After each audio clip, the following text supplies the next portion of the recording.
हम 2026 में आ चुके हैं। मैं बहुत समय बाद वीडियो बना रहा हूँ। मुझे शायद कोई वीडियो बनाए हुए साल भर से ऊपर हो गया। पिछला साल बहुत उतार चढ़ाव से भरा हुआ था और बहुत कुछ मेरी लाइफ में हुआ है और बहुत बदलाव जीवन में आया है। बहुत कुछ सीखा समझा है, पर सारी चीज़ों को एक सार में एक शॉर्ट प्रिंसिपल से आप लोगों को बताना चाहूँगा, या कह लीजिए ये एक फीचर है इस लाइफ का, इस जीवन का जिसमें हम हैं। जो एक जीव होते हुए इस संसार को बारीकी से गहराई से देखते हुए इस ट्रांजिशन को, इस बदलाव को जीते हुए मैंने समझा है वो सिर्फ और सिर्फ एक प्रिंसिपल है कि लाइफ एक पैराडॉक्स है, विडंबना है, या कह लीजिए बिल्कुल उलट है। जीवन को अगर आपको समझना है तो आपको चीज़ों को उल्टे पर्सपेक्टिव से देखना होगा।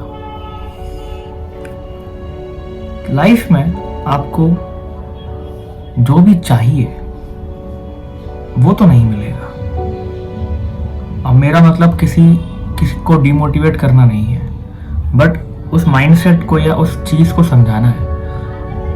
आपका चाहना ही आपकी लाइफ की सबसे बड़ी दिक्कत है, सबसे बड़ा बॉन्डेज है। क्योंकि जो भी आप चाहेंगे वो आप नहीं चाहते, आपका ईगो चाहता है।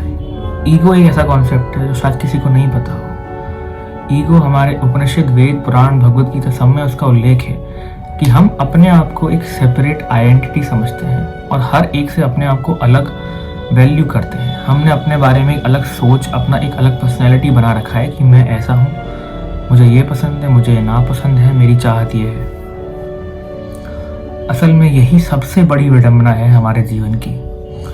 जो मैं पैराडॉक्स प्रिंसिपल के बारे में बात करने वाला हूँ या बता रहा हूँ, वो लाइफ में तो हर जगह अप्लाई होता ही है, बट उसकी जो सबसे बड़ा पैराडॉक्स है लाइफ का, वो यही है कि अपने आप को इस संसार से, समाज से और लोगों से अलग समझना। अब मैं ये नहीं कह रहा हूँ कि हम सब अलग नहीं हैं, हो सकता है हम सब आत्मिक रूप में, हम सबके अपने अपने गुण हो सकते हैं, हम सबका अपना नेचर है, बट मैं बस ये कह रहा हूँ कि अगर हम अपने असल को जाने, जो हम असली में हैं, ना कि वो जो हम बन बैठे हैं या फिर वो जो हम अपने आप को मान बैठे हैं दूसरों की वजह से।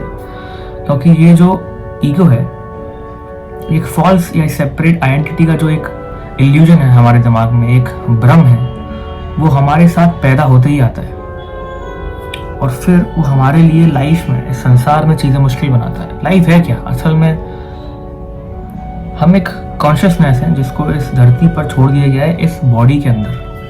अब वो बॉडी को अपने आप से आइडेंटिफाई करती है और समझती है कि वो कॉन्शियसनेस नहीं है, वो बॉडी है, और वो चीज़ों को और जीवन को उसके नज़रिए से ही देखती है कि मुझे ये करना है, मुझे वो करना है, मैं ये कर लूँ तो मैं सक्सेसफुल हो जाऊँगा, ये कर लूँ तो ये हो जाएगा।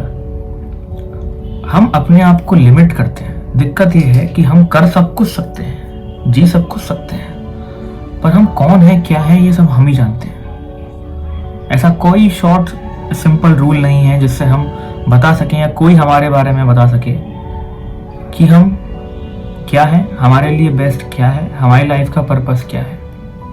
इन सारी बातों का निचोड़ सिर्फ एक ही है कि अगर आप अवेयर नहीं हैं और इस लाइफ से इन्वॉल्व नहीं हैं और अपने आसपास नहीं देख रहे हैं, तो आप कभी नहीं जान पाएंगे कि आप क्या थे, क्यों थे,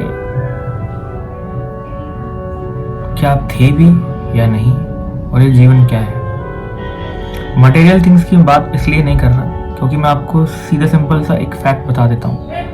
आपको लाइफ में जो भी चाहिए हो, आप उस पर ध्यान देने के बजाय उसके प्रोसेस पर ध्यान दीजिए, उसकी तरफ अपने आप को पागल ना करके। मैं ये नहीं बोल रहा हूँ काम करना बंद कर देना, यही प्रिंसिपल गीता में कृष्ण भगवान ने बताया। आपको अपने काम पर, आपके प्रोसेस पर ध्यान देना चाहिए।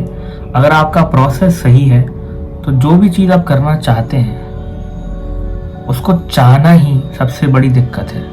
आप सिर्फ काम करिए, और सिर्फ काम से मतलब है सिर्फ और सिर्फ काम। ये चीज़ मुझे समझ में आई है। अगर हम इस चीज़ को प्रैक्टिस करते हैं और अपनी लाइफ बिना किसी टेंशन के जीते हैं, बिकॉज जब हम लोग गोल से अटैच नहीं होते तो हम पर स्ट्रेस नहीं आता, क्योंकि हम कर ही क्या सकते हैं। देखिए ये दोनों ही मैं इसलिए मैं बोल रहा हूँ लाइफ पैराडॉक्सिकल कैसे है कि आपको काम करना भी है बिना उसके बारे में सोचे।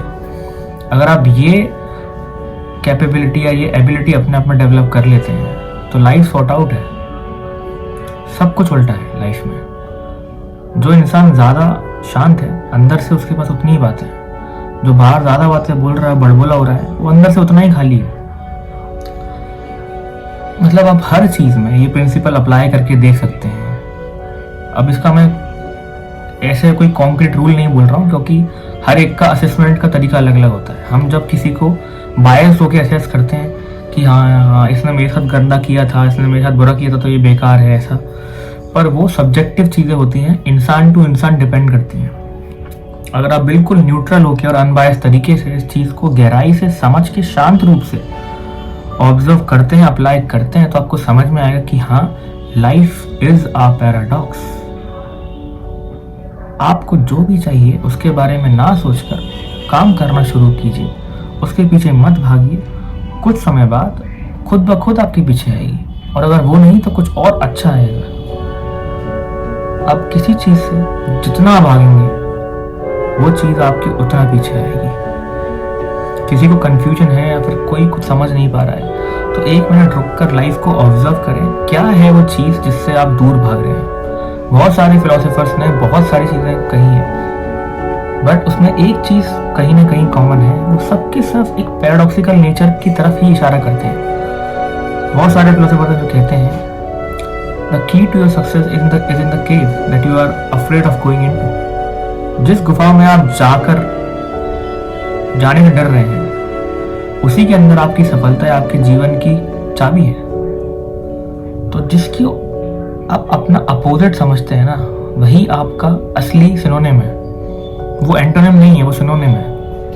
अगर आप मेरी बात समझ पाए तो लाइफ को बहुत आराम से और शांति से जिए, ऑब्जर्व कीजिए और एक ओपन माइंड रखकर शांति से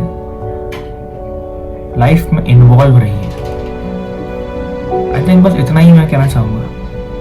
मेरे मन में जो बात थी मैंने कह दी। अगर कुछ समझ में नहीं आया हो तो आप मुझसे कमेंट में बात कर सकते हैं।